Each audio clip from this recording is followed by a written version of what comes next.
Hello friends, कैसे हैं आप सब। तो डियर, आज का क्लास जो है हम लोग को जो झारखंड का भूगोल हम लोग स्टार्ट किए थे ना, तो इसी को कंटिन्यू करने वाले हैं। तो चलिए, आज के क्लास में हम लोग कुछ क्वेश्चन डिस्कस करेंगे। पहला क्वेश्चन है आपका कि निम्न कथनों पर विचार कीजिए। पहला स्टेटमेंट देखिए कि गोंडवाना क्रम की चट्टानों का निर्माण दामोदर घाटी के तलछट से हुआ है। दूसरा बोल रहा है कि गोंडवाना क्रम की चट्टानों में बलुआ पत्थर एवं कोयले की परत पाई जाती है। तीसरा है गोंडवाना क्रम की चट्टानें उत्तरी कोयल घाटी, गिरिडीह एवं राजमहल की पहाड़ियों से मिलती है। और चौथा है झारखंड के प्रमुख कोयला निक्षेपों का निर्माण इसी श्रेणी के चट्टानों से हुआ है। तो इसमें करेक्ट स्टेटमेंट कौन सा है? तो इसमें अगर हम लोग देखें तो जितने भी स्टेटमेंट है ना कि गोंडवाना क्रम की चट्टानें उत्तरी कोयल घाटी, गिरिडीह एवं राजमहल की पहाड़ियों में मिलती है और प्रमुख कोयला निक्षेपों का निर्माण इसी श्रेणी के चट्टानों से हुआ है। और गोंडवाना क्रम की चट्टानों में बलुआ पत्थर और कोयले की परत जो है पाई जाती है। तो ये सारा स्टेटमेंट जो है ना, ये आपका सही है। तो बिल्कुल आंसर डी जो रहेगा ये इसका करेक्ट आंसर हो जाएगा। नेक्स्ट क्वेश्चन है आपका, निम्न में से किसके सम्मिलित रूप को पाठ प्रदेश कहा गया है? तो देखिए, पाठ प्रदेश किसको कहते हैं? तो याद रखिएगा, ये जो पलामू है, लोहरदग्गा है, गुमला है और लातेहार है। ठीक है, पलामू, लोहरदग्गा, गुमला और लातेहार, इसको हम लोग पाठ प्रदेश कहते हैं। इसकी जो आकृति है ना, ये आपका त्रिभुजाकार है। याद रखिएगा, त्रिभुजाकार है। ठीक है, और इसका शीर्ष भाग जो है ना दक्षिण में और तथा आधार जो है वो आपका उत्तर में है। ठीक है, तो ये याद रखिएगा। नेक्स्ट है आपका, निम्न कथनों में से कौन सा कथन असत्य है? पहला, पाट क्षेत्र की ऊंचाई 600 मीटर है। लावा के बहने से राजमहल ट्रम्प बना है। और साहेबगंज का उत्तरी पूर्वी भाग तथा पाकुड़ का पूर्वी भाग लावा जमाव का परिणाम है। तो इस आंसर क्या हो जाएगा? या इनमें से कोई नहीं? तो देखिए, पाट क्षेत्र का ऊंचाई जो है ना, ये आपका 600 मीटर नहीं है, 900 मीटर है। ठीक है, और अगर 900 मीटर अगर फीट में देखें तो लगभग 3000 फीट है। तो पहला स्टेटमेंट जो है ये आपका गलत हो जाएगा, यानी आंसर ये करेक्ट आंसर हो जाएगा। बाकी ये दो स्टेटमेंट है ये सही है। तो इसको देख लीजिए, पढ़ लीजिए। ये कितना मीटर है पाट क्षेत्र का ऊंचाई? 900 मीटर है। अगर फीट में बोले हम लोग तो कितना हो जाएगा? 3000 फीट हो जाएगा। ठीक है, नेक्स्ट देखिए, निम्न में से किस नदी घाटी क्षेत्र में जलोढ़ निक्षेप से निर्मित संरचना पाई जाती है? गंगा घाटी क्षेत्र, शंख घाटी क्षेत्र, स्वर्णरेखा क्षेत्र और अजय नदी घाटी क्षेत्र। तो आंसर क्या हो जाएगा इसका? तो इसका आंसर हो जाएगा आपका, किस नदी क्षेत्र में जलोढ़ निक्षेप, यानी जलोढ़ कहाँ पाया जाता है? तो ये हो जाएगा आपका गंगा घाटी क्षेत्र में और आपका स्वर्णरेखा क्षेत्र में, यानी ए और सी। आंसर सी जो रहेगा ये इसका करेक्ट आंसर होगा। याद रखिएगा, राजमहल में जो पूर्वी भाग में आपका गंगा घाटी है और पश्चिमी सिंहभूम में आपका स्वर्णरेखा है। ठीक है, राजमहल में पूर्वी भाग में क्या है? गंगा नदी है और गंगा घाटी है, और पश्चिमी सिंहभूम में जो है ये आपका स्वर्णरेखा की निचली घाटी में जो है आपका जलोढ़ की संरचना पाई जाती है। तो आंसर सी इसका करेक्ट आंसर हो जाएगा। नेक्स्ट है, झारखंड में निम्न में से किस क्षेत्र में जलोढ़ मृदा पाई जाती है? देखिए, साहेबगंज, पश्चिम सिंहभूम, रामगढ़ और दोनों। तो किस क्षेत्र में जलोढ़ मृदा पाई जाती है? तो देखिए, आपका साहेबगंज में और पश्चिमी सिंहभूम में जलोढ़ मृदा पाई जाती है। आंसर क्या हो जाएगा? आंसर डी हो जाएगा। नेक्स्ट क्वेश्चन है आपका कि झारखंड के धरातलीय स्वरूप को सामान्यतः कितने भागों में बांटा गया है? 4 भाग में, 5 भाग में, 6 भाग में और 8 भाग में। तो झारखंड के जो धरातल स्वरूप है उसको हम लोग 4 भाग में बांटा गया है, जिसमें से पहला है आपका पाट क्षेत्र या पश्चिमी पठार हम लोग बोलते हैं। दूसरा जो है ये आपका रांची का पठार है। ठीक है, तीसरा जो है ये आपका हजारीबाग का पठार है। तीसरा हजारीबाग का पठार है। और चौथा जो है ये निचली घाटी या हम एवं मैदानी क्षेत्र जो है। और यहाँ पे जो है ना आपका हजारीबाग जो है कि 2 भाग में ये आपका बांटा जाता है। एक ही आपका ऊपरी हजारीबाग पठार है और दूसरा आपका निचली हजारीबाग पठार है। ठीक है, तो ये 4 जो है आपका धरातलीय स्वरूप को 4 भागों में जो है बांटा गया, याद रखिएगा। नेक्स्ट है, पाट क्षेत्र का शाब्दिक अर्थ इनमें से क्या है? उथला जमीन, समतल जमीन, तस्तरीनुमा जमीन और इनमें से कोई नहीं। आंसर क्या हो जाएगा आपका? समतल जमीन हो जाएगा। पाट क्षेत्र का शाब्दिक अर्थ क्या होता है? समतल जमीन होता है। नेक्स्ट है, निम्नलिखित में से कौन झारखंड के धरातलीय स्वरूप में सबसे ऊंचा भूभाग है? पाट क्षेत्र, रांची पठार, हजारीबाग पठार, निचली नदी घाटी। आंसर हो जाएगा आपका पाट क्षेत्र हो जाएगा। ठीक है, इसकी औसत ऊंचाई कितना है पाट क्षेत्र का, तो 900 मीटर है, जो भी हम लोग जस्ट डिस्कस किए।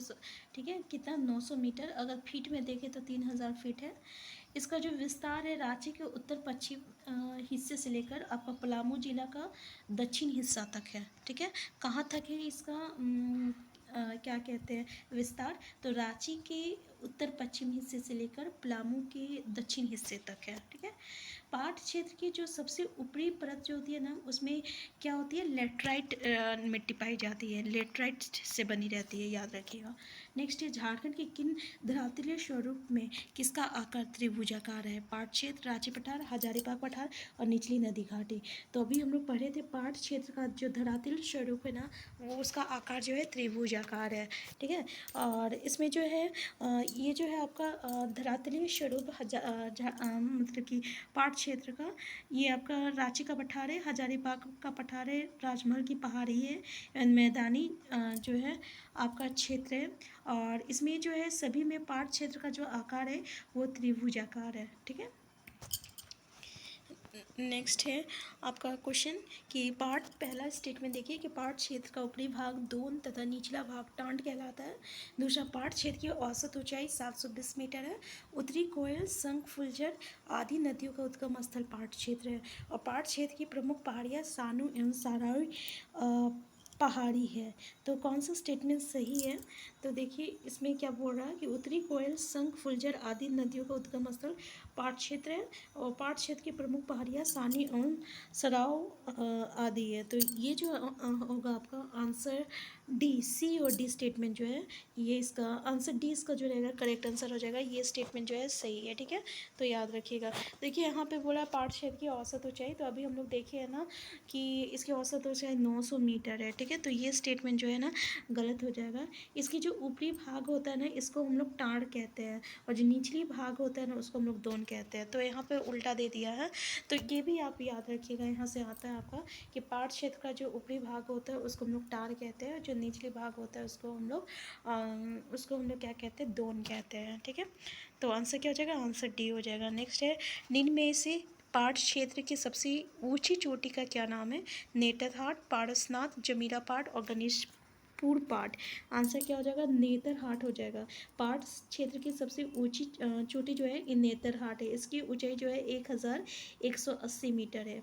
इसके बाद आपका गणेशपुर पाट है, इसकी ऊंचाई जो है 1171 मीटर है। ठीक है, फिर इसका आपका जमीरा पाट आता है, इसकी ऊंचाई जो है 1142 मीटर है।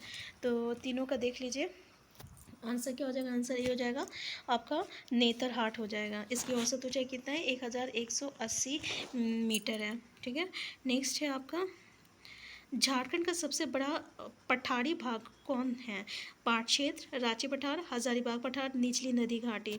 तो आंसर हो जाएगा आपका रांची पठार हो जाएगा। रांची का पठार जो है ना, ये आपका झारखंड का सबसे बड़ा पठारी भाग है। इसमें पाट क्षेत्र को छोड़कर रांची का आसपास का जितना भी क्षेत्र है ना, वो शामिल है। ठीक है, तो आंसर क्या है, आंसर भी है रांची पठार। आंसर क्या हो जाएगा, सबसे बड़ा पठारी भाग जो है ये आपका रांची पठार है। नेक्स्ट क्वेश्चन है आपका, रांची पठार की समुद्र तल से औसत ऊंचाई कितनी है, जैसे कि ऑप्शन में देख सकते हैं 720 मीटर, 600 मीटर, 400 मीटर, 900 मीटर। तो हो जाएगा आपका 600 मीटर है। याद रखिएगा, समुद्र तल से औसत ऊंचाई जो है आपका 600 मीटर है। नेक्स्ट क्वेश्चन है, रांची के पठार की आकृति कैसी है, चौरस है, त्रिभुजाकार है, आयताकार है, इनमें से कोई नहीं। तो याद रखिएगा, रांची के पठार की आकृति जो है ये आपका चौरस है। ठीक है, आंसर ए इसका करेक्ट आंसर हो जाएगा। नेक्स्ट क्वेश्चन है आपका कि बूढ़ा भाग जलप्रपात, पहला देखिए, बूढ़ा घाघ जलप्रपात, हुंड्रू जलप्रपात, सदनी घाघ जलप्रपात और घाघरी जलप्रपात। इसमें बूढ़ा इसका निर्माण इनमें में से किसका निर्माण रांची पठार से उद्गम नदियों पर हुआ है। तो इसमें जो है आपका जितना भी देखिए हम लोग बूढ़ा घाघ जलप्रपात और हुंड्रू, सदनी घाघ और घाघरी जलप्रपात, इन सभी का जो है आपका निर्माण जो है रांची पठार से उद्गम नदियों पर हुआ है। ठीक है, तो आंसर डी जो रहेगा इसका करेक्ट आंसर हो जाएगा। नेक्स्ट क्वेश्चन है आपका कि हजारीबाग पठार को दो भागों में विभाजित किया जाता है, ऊपरी हजारीबाग का पठार तथा निचली हजारीबाग का पठार। ये दोनों पठार किस नदी के कटाव के कारण अलग हो गए हैं, जैसे कि बराकर नदी, दामोदर नदी, भीरा नदी, महानी नदी। तो आंसर हो जाएगा आपका दामोदर नदी। ठीक है, याद रखिएगा दामोदर नदी।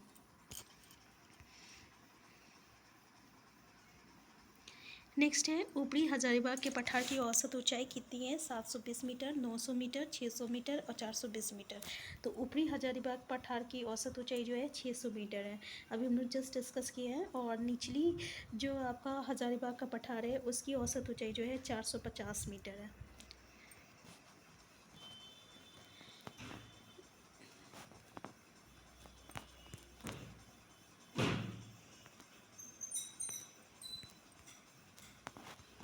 नेक्स्ट क्वेश्चन देखिए कि झारखंड के निचली हजारीबाग पठार के समुद्र तल से औसत ऊंचाई कितनी है? 720 मीटर, 600 मीटर, 420 मीटर और 450 मीटर। तो अभी हम लोग देखिए इसका आंसर कि 420 मीटर है, क्योंकि जो आपका ऊपरी हजारीबाग का पठार है वो तो 600 मीटर है और निचली हजारीबाग का पठार जो है 420 मीटर है। ये आपका समुद्र तल से जो है औसत ऊंचाई पे है, ठीक है, तो याद रखिएगा। नेक्स्ट क्वेश्चन है पारसनाथ की पहाड़ी झारखंड के किस धरातलीय स्वरूप में स्थित है? ऊपरी हजारीबाग पठार, निचला हजारीबाग पठार, पाट क्षेत्र और रांची पठार। तो आंसर हो जाएगा आपका निचला हजारीबाग पठार। आंसर बी जो रहेगा ये इसका करेक्ट आंसर हो जाएगा। क्या हो जाएगा? निचला हजारीबाग पठार, ठीक है। पारसनाथ की पहाड़ी झारखंड की आपका निचला हजारीबाग पठार के क्षेत्र में है, ठीक है, तो याद रखिएगा। नेक्स्ट है पारसनाथ पहाड़ी का निर्माण किस प्रकार के चट्टानों से हुआ है? बेसालाइट चट्टानें, ग्रेनाइट और पायरोक्सिन ग्रेनाइट और चूना पत्थर। तो आंसर हो जाएगा आपका पायरोक्सिन ग्रेनाइट। याद रखिएगा पारसनाथ की पहाड़ी जो है अत्यंत कठोर है और यह आपका पायरोक्सिन ग्रेनाइट से जो है निर्मित है। कहाँ है ये पारसनाथ की पहाड़ी? तो पूछा जाएगा तो याद रखिएगा गिरिडीह में है, ठीक है, गिरिडीह में है। तो आज का क्लास हम यहीं तक रखते हैं डियर। अगर आप चैनल में नए हैं चैनल को सब्सक्राइब कर लीजिएगा। वीडियो हेल्पफुल होगा तो लाइक शेयर करना मत भूलिएगा। Thank you.